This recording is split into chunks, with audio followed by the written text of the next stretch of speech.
Hey everybody, this is Jim at SP500chart.com using time-honored techniques to understand modern markets, featuring daily technical analysis videos of the S&P 500 index. I just want to remind you that the website and the video are for educational purposes only. Nothing stated at the site or in this video is intended to be used as investment advice. I can draw lines on charts, but you have to draw your own conclusions from your own due diligence and make investment decisions that are suitable for your personal financial situation. And once again, I am still not a licensed financial professional. I'm just a guy that draws lines on charts. Okay, we are looking at a 10-minute chart of the S&P 500 that shows the action for the past, week and a half. Let's make it a little bit more than that, just for jollies. And I want to show you a couple things that could be going on here. And first off, last week the S&P was in this ascending wedge pattern defined by these two red lines. That broke down last Friday, and then it looked like the market was coming back, maybe to try to back test this line right here, okay, because it never did get a back test. But it also looked as if this may have been forming a little bear flag right here, okay? And that bear flag broke down today, but then we spent the rest of the day after, about noon on, spent the rest of the day rallying back pretty strongly. And here's my question.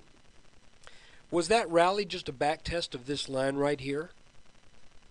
Or is this going to continue up and possibly even backtest the extended boundary of this ascending wedge? I don't think that's an impossibility. Right now, though, it seems as if the markets are so tied up with the fundamentals in Europe, I hesitate to say one way or the other, guys. I really do, because if we get bad news tomorrow, we could gap down 20. If we get good news tomorrow, it could gap up 20. And I don't know what the news is going to be. I can tell you that from a technical analysis standpoint, this still looks like an ascending wedge. We are still underneath the broken support line of this ascending channel defined by this dark blue line and this dark blue line. Okay, I don't think we're going to get up over the top of that. So let's look at a 10-minute chart again. And here's where there's some conflicting stuff, because the market ended today right on a back test of this little extended line underneath this bear flag. But it also could be that we have made a triangle as shown between these two orange lines right here. So if that triangle is a legitimate pattern, and if you were willing to say that 1, 2, 3, 4 touches are enough to define it, and sometimes that is, then that means the S&P, if this is a legitimate breakout, that the S&P could make a run at 1280. If, however, this is not a legitimate breakout, but just a back test of this, and this little pattern were to break down, then we have a downside a little bit under 1220. So all of this to say is that I'm not convinced that this little push over that orange line right here would be enough to technically constitute a breakout. Especially when you look at it in light of this ascending line right here that got back tested and seemed to kind of keep that under control. So right now, I'll let you know that from a personal standpoint, I have no position in the markets. I am back to 100% cash, and one of the reasons I am 100% cash is because when I look at this, it's hard for me to look at that chart and say, yeah, now's the time to go long. On the other hand, I also see that there is a potential to rally back up and test that 1280 area, as I just pointed out, and I don't want to be short for that. So if we rally up and we tag this blue line again, I think that would be a good signal for me to go ahead and short this thing again, and see if we come back down and maybe even take out this line right here, which, by the way, is a new line on this chart. I was wondering, why did we bounce where we bounced today? And I'll show you why, I think. Look at that. There's the blue line, going back from the early October lows through to the early November lows, and then extend that on up. Look where that bounced. So those of you who say that even in a volatile market, technical analysis doesn't work, I say, well, these things still are lining up a lot. We've got that bounce lined up. We had 1, 2, 3 bounces here that lined up. Then we had this, when it broke, it really broke badly. So what I'm saying is right now, watch this line. If that line breaks, then we're probably heading down to the 1220s. If this line, and someday it will break, okay? So we probably eventually will have to revisit 1220. I don't see that not happening.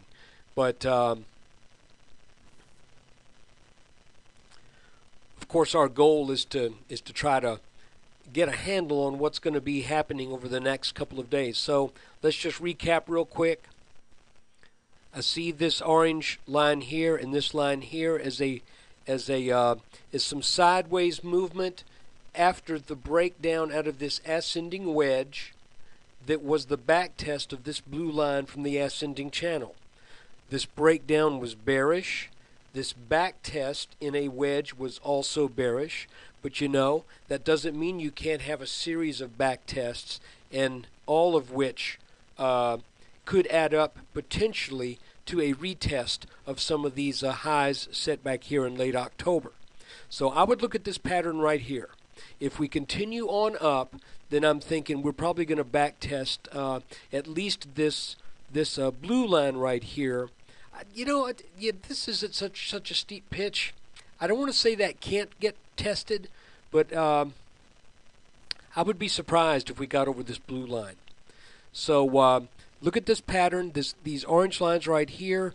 Think of this as a triangle. Today didn't quite meet enough of a percentage move above that line for me to be real comfortable that that's a legitimate breakout.